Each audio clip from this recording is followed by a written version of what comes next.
Sadarkah kalian, tanah yang kita pijak ini, Indonesia, adalah tempat runtuhnya perusahaan terkaya dalam sejarah manusia.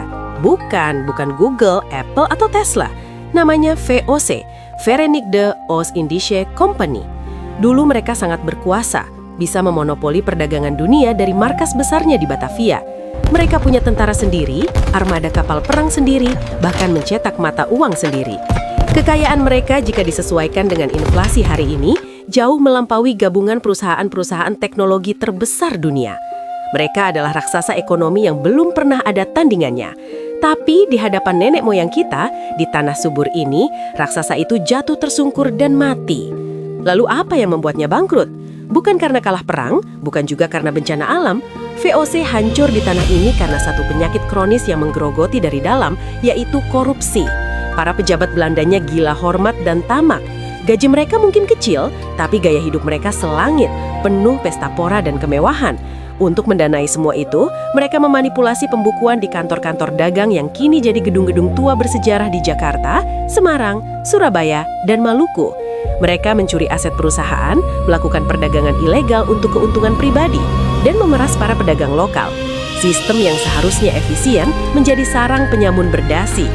Tikus-tikus korupsi ini menggerogoti pilar perusahaan dari dalam tanpa disadari oleh para petinggi di Amsterdam. Saking parahnya, singkatan VOC sampai diplesetkan oleh orang-orang pada masanya menjadi Vergaan Onder Korupsi, yang artinya hancur karena korupsi.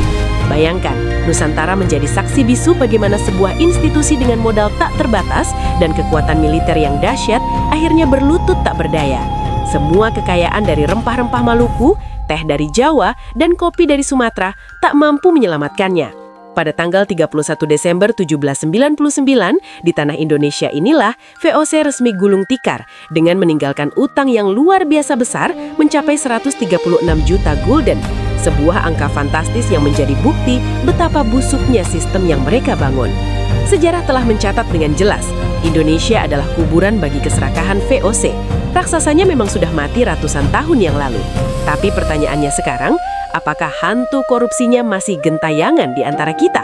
Apakah mentalitas serakah yang sama masih bersembunyi di sudut-sudut birokrasi dan bisnis kita hari ini?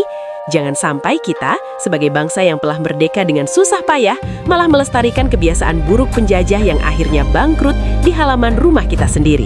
Kegagalan VOC adalah cermin besar bagi kita semua. Jadikan sejarah sebagai pelajaran. Salam akal sehat.